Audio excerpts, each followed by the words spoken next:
Hey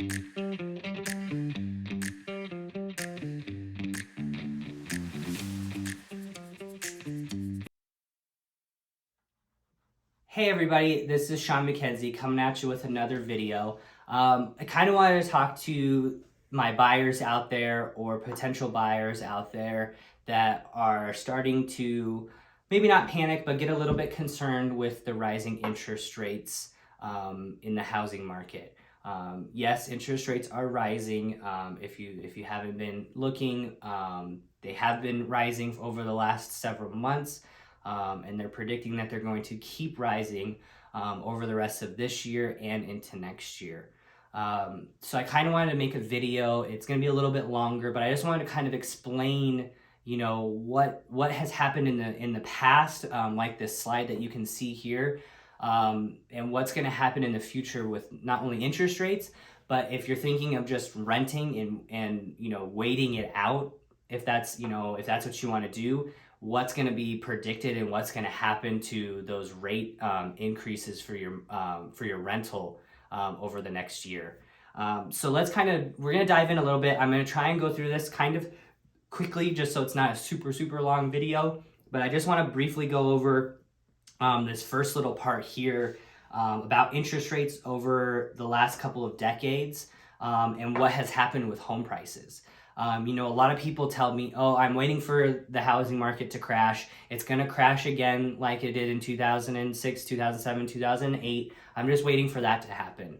Well, I'm kind of here to tell you, kind of bluntly, that's not going to happen. There were a lot of other factors that played into that housing crash in that 2006 to 2008 time period.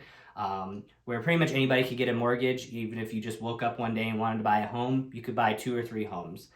So there were a lot of not so much regulation in the mortgage industry at that time.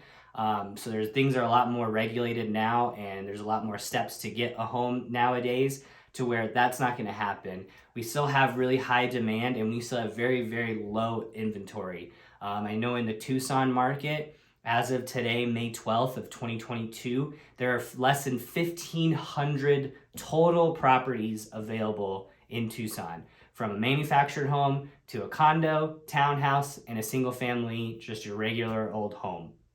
1,500. So that sweet spot of what people are looking for, between 250 and maybe 450,000, there's almost no homes out there.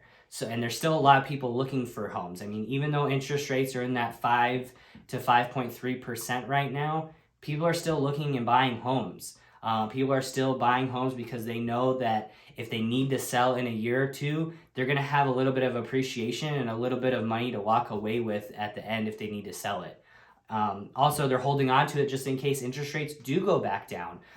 Is it possible that they go back down? Absolutely. And at that point, you can refinance. If they go back down even by 0.5%, that definitely saves you a lot of money over 30 years that you can refinance and save some money over time. So just to kind of look at this briefly, what history has been telling us with, the increase in interest rates and then the increase in home prices. Historically, since 1993, when mortgage rates increase, if you look, every single section in here that we look at, housing prices have gone up. Even in 1998 and in 2003 to 2004, right before the crash, interest rates went up by 1% and housing prices went up by 13%. Same thing in November of 2012 to December of 2013, so a little bit over a year, interest rates rose by 1% and housing prices rose by 11%. Even in the early 90s, 2.38%, which is just about where we are since the end of 2021, housing prices still went up by 3%. So that's just telling me and telling you that if you're waiting for housing prices to go down, I don't see that happening at least over the next year to year and a half. Unless something catastrophic happens, I don't see that happening. I also don't see interest rates dropping back. If you wanted to wait until rates get back to where they were during the pandemic, honestly, I don't think that that's going to happen unless something like that happens again, or there's some kind of other economic crisis to where they need to lower that so that people can, buy homes and afford, borrowing money and all that good stuff. Another graph here is just kind of the projection of what's been going on since December of 2021. Obviously, this says the end of March. I know we're in May. Right now, the average, you'll see in the next slide, the average price for a 30-year fixed is about 5.2%. So let's kind of see what's going to happen over the next few months to the next year. In this article by bankrate.com, I get their emails every few days to kind of tell me where interest rates are for today. So they're really reliable. They're a really reliable source for real estate stuff like that. And in here, where it says halftime adjustments, people are predicting of where interest rates could be just by the end of June, which is just next month. Some are predicting that the 30-year fixed rate mortgage could rise to 6.5%. That's another 1.3 to 1.4% in the next month and a half to 2 months. That's a lot. I know that that's a lot, and I know that that will increase people's payments a lot, and maybe you have to get into a little bit lower price point house. But again, I think it's better than the alternative, which is what I will show you in the next slide about renting. Obviously, if you have a house right now and you're looking to sell, it's still a good time to sell. We're still in a really good market for buyers, for cash buyers, for people moving out of town, people that are downsizing or getting a bigger home.